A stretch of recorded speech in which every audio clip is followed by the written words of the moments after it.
Cześć, tu Snafi, witam na moim kanale. Manchester United remisuje na Elland Road z Leeds United 1-1. Punkt na wyjeździe, patrząc na to, jaki mieliśmy skład, no chyba należy docenić, chociaż gra nie należała do najlepszych. No to co, 3-2-1, zaczynamy!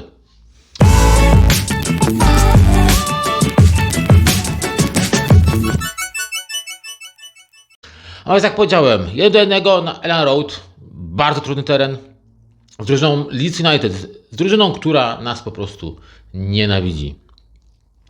Byli zmotywowani podwójnie, potrójnie, poczwórnie, a my, jaki był skład, wszyscy widzieliśmy. I z tym składem, no nie oszukujmy się, ta taktyka, którą chce grać Amorim, to co chce grać Amorim, to nie ma prawa wypalić. To po prostu nie ma prawa wypalić. My wyszliśmy na to spotkanie dwoma ofensywnymi zawodnikami. Byli to Kuna i Szeszko. Dwóch ofensywnych zawodników. No przecież nie będziemy do ofensywnych zaliczać Patryka Dorgu. Oczywiście walczył, starał się. Był, że tak powiem, bardzo, bardzo aktywny. Natomiast to nie jest ofensywny zawodnik. Kupiliśmy go jako lewego obrońcę bądź lewego wahadłowego, tudzież prawego. Na pewno nie kupowaliśmy go jako dziesiątkę, a zagrał dzisiaj na pozycji numer 10.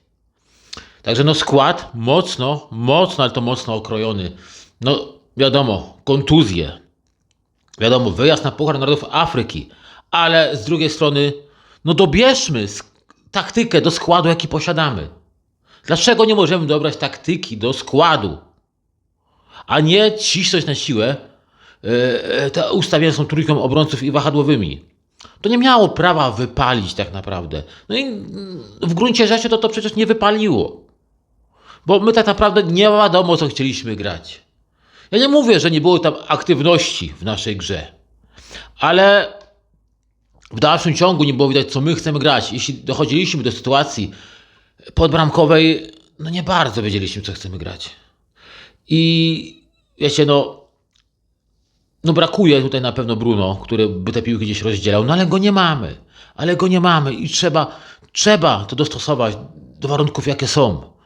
Natomiast Ruben Amorim nie idzie w tym kierunku. A mecz z Newcastle pokazał, że na przykład ustawienie 4-2-3-1 zdało egzamin i miało prawo bytu. Natomiast on się tego jakby przestraszył się, że zaczęło wychodzić, że to jest nie po jego myśli.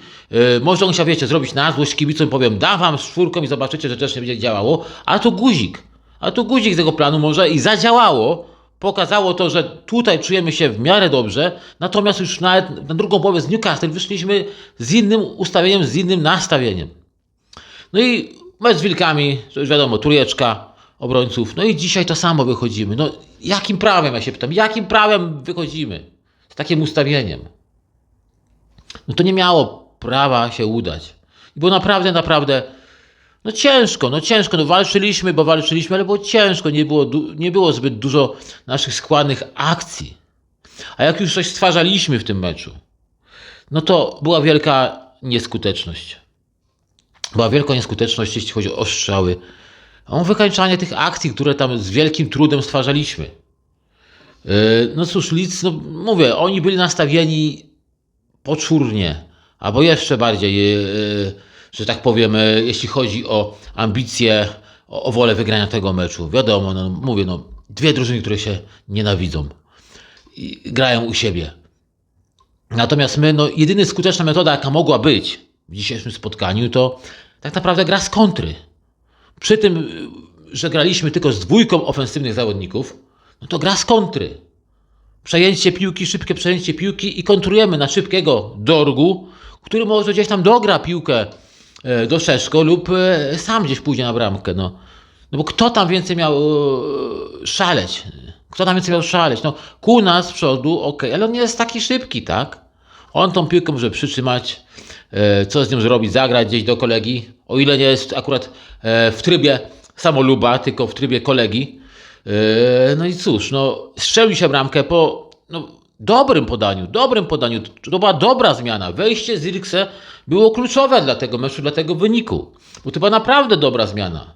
On dużo widział, dużo podawał, tylko wbijmy sobie do głowy, to nie jest pozycja numer 9, przepraszam. Na 10 jako tako on wygląda. Ale jeśli chodzi o atak, on nie wygląda. Jeśli go mamy wprowadzać i dawać mu grać, to na pozycji numer 10, a nie na pozycji numer 9. No i tu właśnie popisał się ładną asystą do Kuni, który posyła piłkę. No tak, trochę się ta piłka wtoczyła tej bramki, no ale ładnie uderzył z kąta, ładnie wpadło. Mamy 1-1, mamy szybką odpowiedź i tu na pewno należy zaliczyć na plus, że szybko, naprawdę szybko odpowiedzieliśmy na trudnym terenie w składzie jaki był. Natomiast powinna być jeszcze druga asysta dla Zirkse. Powinna być druga asysta, gdzie dogrywał tutaj z lewej strony, gdzie wszedł w pole karne, dostał piłkę i dogrywał z lewej strony i Szeszko. No naprawdę, no przecież to jest potężny ten prostokąt. To jest potężny prostokąt w tym polu karnym, tak? Ta bramka. No nawet nie trafił w bramkę. Nie to, że on strzelił, bramkarz obronił. On nawet nie trafił w bramkę. Tam powinna być bramka. Ja wiem, to jest młody, zestresowany zawodnik, ale do cholery jasnej my na niego wydaliśmy 70 baniek. No ludzie kochani, wydaliśmy na zawodnika 70 baniek, na zawodnika, który nie jest przygotowany, który nie jest gotowy do gry w Premier League, który ma wciąż problemy z fizycznością i odbija się na tych obrońców. Jest wysoki, tak? No ale on jakoś nie ma tej siły przebicia, nie ma tej przebojowości. Jakoś nie rozbija tych obrońców. To takiego chłopa powinien to robić. Natomiast Zirkse, on jest 10, on nie może na jakiejś innej pozycji grać. On jest zbyt wolny. Na pozycji numer 9 jest zbyt wolny i on biega, jakby biegał z 30-40 kilowym obciążeniem na plecach. Mówię, natomiast jeśli chodzi o jakąś szybką grę, jakieś techniczne zagrania, jakieś podania niekonwencjonalne, w tym jest dobry. No cóż, nie wiem, do kogo może mieć pretensje. No prawdopodobnie raz, jeśli chodzi o tą taktykę, to do Amorima, tak? Do naszego Amorima, który cały czas się upiera przy tej taktyce. 2, no do zarządu. Bo to zarząd wybrał Amorima, wiedząc, jaką taktykę on gra. Rozmawiali z nim pewnie przed zatrudnieniem, tak? Wiedzieli, co będzie chciał grać. I mimo to, że wiedzieli, jaki mamy skład, zatrudnili go. A teraz on upiera się przy tej taktyce i na siłę próbuje zainteresować tym innych kibiców i innych zawodników. A to po prostu no, nie ma prawa bytu z takimi zawodnikami, jakich mamy. My nie mamy takich zawodników jak Newcastle. Takich skrzydłowych, wahadłowych. No to się nie uda. Ile Dalot dostał dzisiaj, dograł dzisiaj jakichś dobrych podań ze skrzydła. To samo show, ile tego było? W ogóle Dalot to, mówię, no to kuzyn, to jest kuzyn, który no, gra tam, bo musi grać teraz, bo nie ma innego wyboru, ale myślę, że on by nawet grał, gdyby był ten inny wybór, no bo musi grać, nie wiem dlaczego, ale musi grać, nie wiem. Czy to są faktycznie koneksje rodzinne, czy jakieś papiery, weksle na zarząd, nie wiem, ale on musi grać, a nie powinien grać. On z przodu nic nie daje, z tyłu to samo daje dośrodkować. Dzisiaj znowu kolejna sytuacja, gdzie dał dośrodkować, gdzie tam później jakimś cudem jeszcze Show tą piłkę głową wybił. Tak naprawdę, ale Dalot dał dośrodkować. Po raz kolejny, w kolejnym meczu. Ile on już miał takie sytuacje, gdzie daje piłkę dośrodkować. Gdzie później jest tego bardzo groźna sytuacja. No niestety. No to tak być nie może. No to zatrudnili tego trenera, wiedząc, że nie mam takich zawodników. No to już jest pierwszy błąd. Drugi, no te zakupy, te różne transfery, no to też, no to już o tym rozmawialiśmy wiele razy. Kupiliśmy 2 dziesiątki napastnika, nie kupiliśmy nikogo do środka, nie kupiliśmy nikogo na wahadło. No jest jak jest. Co z tego, że mamy Szeszko, zestresowanego Szeszko, ale który może by tam coś się w końcu odblokował, jak on nie dostaje tych podań za wiele, chociaż w ostatnich meczach miał jakieś podania, tak? I z Wilkami, i dzisiaj miał podania i tego nie wykorzystał. To podanie Zirkse, ale wcześniej tam, gdzie był na spalonym, takim tym minimalnym i uderza głową, no to też, no to sytuacja taka, że on, to się nie liczy, że był na spalonym, ale on nie trafił w bramkę. On w bramkę nie trafił z takiej pozycji. No tak nie może być. No nie, wydaliśmy 70 baniek na gościa, który na razie przedstawia nam wartość 5 milionów, a nie 70 milionów. Taką wartość na razie przedstawia na boisku Szeszko. Strzelił do tej pory 2 bramki. No nie wiem. Nie wiem, jak na to wszystko patrzeć. Na pewno było więcej zaangażowania niż w meczu z Wilkami. Gdyby było takie zaangażowanie jak w meczu dzisiejszym z Lidz, to z Wilkami byśmy ten mecz wygrali. Natomiast nie wygraliśmy, bo zawodnicy przeszli obok tego meczu. Dzisiaj było trochę lepiej, bo się spieli, bo się wkurzyli po tamtym meczu. W końcu może trochę do nich coś dotarło.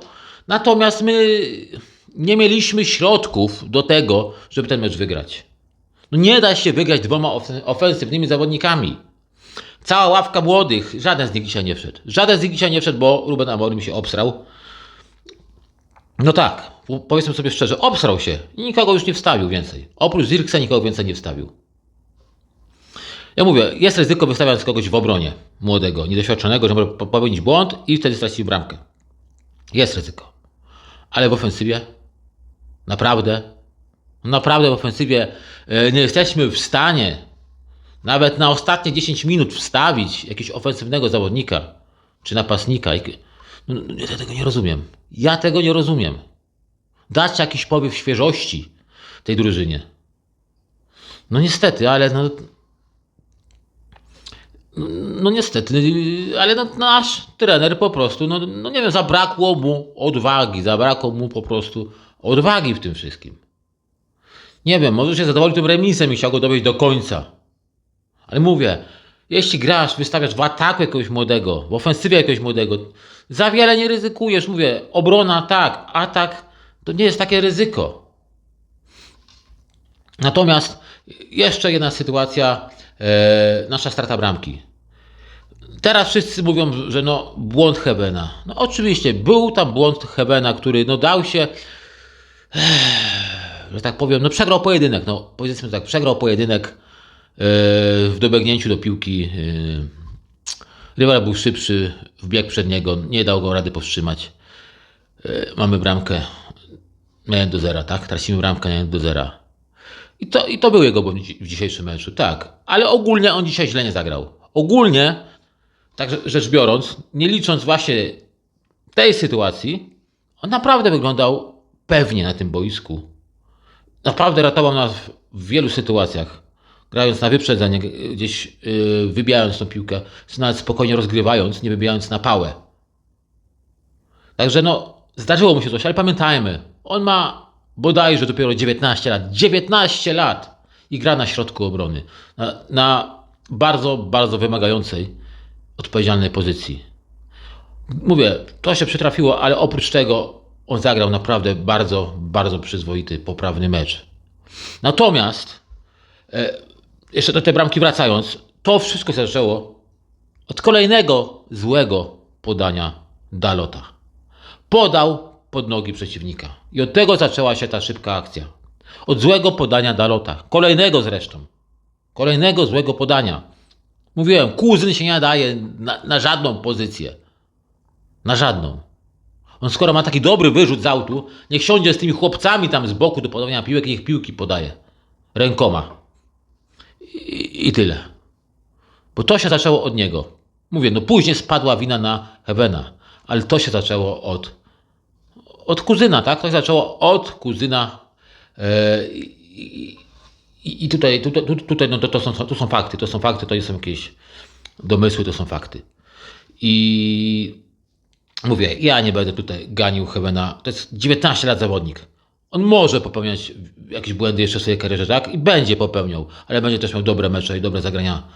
On musi się na tych błędach uczyć i na pewno nawet po takim dzisiejszym meczu, po tym błędzie wyciągnie wnioski. Ale to nie był słaby mecz Hebena, podkreślam. To był dobry mecz Hebena z jednym błędem. Takie jest moje zdanie, możecie mieć inne zdanie na ten temat, ale uważam, że to mimo wszystko będzie naprawdę, naprawdę mega obrońca, jeśli będzie odpowiednio prowadzony. Jeśli trener będzie odpowiednio go prowadził, odpowiednio na niego stawiał i odpowiednio w niego wierzył. Nasz trener obecny lub jakiś przyszły trener Manchesteru. W każdym razie, cóż jeszcze? Na pewno też możemy dziękować naszemu bramkarzowi, który co miał zrobić, zrobił. I też dzięki niemu tego meczu nie przegraliśmy, bo też tam się w pewnych sytuacjach pokazał. Miał świetne 2 interwencje. Przynajmniej. I naprawdę tam w tych sytuacjach nas uratował. Także no, solidność bramkarza, no to również gdzieś tam te remisy ratuje, bo no mówię, no niektóre mecze mogliśmy naprawdę przegrać. I to nie tylko z Leeds, ale i poprzedni, tak, z Wilkami, tak? No ten bramkarz nas ratuje. I to jest ta duża odmiana w porównaniu z poprzednim sezonem. Że mamy bramkarza, który nam wybrania mecze. Natomiast mówię, no atak jest tragedia. Atak nasz jest tragedia.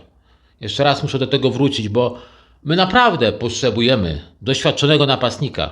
I obok niego Szeszko, który będzie albo grał, albo się uczył. Grał raczej trudne to będzie, bo nie zagramy dwoma napastnikami, ale który będzie zmiennikiem tego doświadczonego i będzie się przy nim uczył. Naprawdę, bo my kupiliśmy gościa za 70 baniek, ale kupiliśmy kolejny potencjał, a nie gotowego zawodnika na Premier League. No bo on nie jest gotowy na grę na Premier League. No każdy wiesz to pokazuje, że on nie jest gotowy do grania w Premier League. Kupiliśmy potencjał za 70 baniek, a nie kupiliśmy zawodnika, który jest gotowy. Dawno mówiłem, trzeba było kupić, ściągnąć z tej Arabii Saudyjskiej Toneja. Dobry gościu, silny, mocno trzyma się na nogach, dobry technicznie, szybki, z dobrym strzałem na bramkę, ograny w Premier League reprezentant Anglii, tak? Nie, po co? Po co? Byli inni dostępni na rynku. Też nie, po co? Po co tych doświadczonych? Ściągniemy młody potencjał, ale zapomnieli o tym, że ktoś musi ten młody potencjał wspierać, ktoś musi być wsparciem tego młodego potencjału, bo on sam tego nie dźwignie. No nie dźwignie tego. No widać to, że on tego nie dźwignie sam. Mamy już styczeń. Jest z nami od sierpnia. Mamy styczeń. On ma 2 bramki. 2 bramki. Ciężko mu to idzie. Bardzo ciężko mu to idzie. Bardzo ciężko. On potrzebuje jakiegoś wsparcia. Wiadomo, wsparcia kolegów z drużyny, wsparcia trenera, ale przede wszystkim potrzebuje wsparcia od starszego, doświadczonego kolegi, napastnika. Tutaj potrzebuje, żeby ktoś z niego ściągnął ten ciężar. No tak to powinno wyglądać. No niestety nasz zarząd zupełnie robi coś innego. Nie wszystko robią na odwrót niż to, jak powinien się budować klub piłkarski. Nie jestem tutaj ekspertem od takich rzeczy, no ale wiadomo jest, że wiecie, no nie uciągniesz daleko z innym napastnikiem, tak? Nie uciągniesz. Musisz kogoś jeszcze ściągnąć. Musisz. Gdzie byli napastnicy jeszcze wiadomo dostępni za niewielkie pieniądze bądź za darmo. Już nie chcę dzisiaj wchodzić na temat naszego ligowego rywala w dzisiejszym spotkaniu. No ale tam pan Dominik Calvert-Lewin, no on gra zupełnie inaczej. On ma więcej bramek. On potrafi z główki uderzyć skutecznie. On potrafi się przepchać, znaleźć się w tym wszystkim, odnaleźć się. No i przy takim zawodniku Szeszko wyglądałby lepiej, gdyby mógł się od niego uczyć, gdyby wchodził na zmiany, tak? Gdyby Lewin zaczynał mecze, a ten na przykład by grywał po te 20 minut, tak? A na treningach razem rywalizowali i razem ze sobą grali. I gdzieś tam mógłby się od niego nauczyć wiele, tak? No cóż, mówię, był Tonej, był Dominik, byli inni, bo był też Wardy, pamiętajcie. Ja mówiłem, dlaczego nie Wardy na jeden sezon? Na ten sezon przejściowy, żeby móc podciągnąć innych zawodników, właśnie takiego drugiego napastnika, żeby się przy nim przyuczył. Dlaczego nie? No nie. Nasi poszli inną drogą i niech nas nie zwiedzie to miejsce w tabeli, już tak na koniec. Niech nas to miejsce w tabeli nie zwiedzie. Bo pamiętajcie, to jakie mamy miejsce, to nie jest nasza zasługa. Bo my kupę meczów remisowaliśmy. My mecze remisujemy na potęgę w tym sezonie. Mecze, które powinniśmy wygrywać, remisujemy na potęgę. Bądź przegrywamy. Tak jak mecz z Evertonem. I to nie jest zasługa, mówię, naszej gry. To jest zasługa innych drużyn, że jesteśmy tam, gdzie jesteśmy, bo inne drużyny również zawodzą. I to, że my nie możemy wygrać od wielu spotkań na Old Trafford, no to jest frajerstwo. To jest z naszej strony, ze strony klubu, frajerstwo. Że my we frajerski sposób oddajemy punkty na Old Trafford. Gdybyśmy te punkty zdobywali, gdybyśmy zdobywali komplet punktów u siebie w tych meczach, które powinniśmy zdobyć. My dawno bylibyśmy w top 4. Dawno. I byśmy się w tej top 4 umacniali.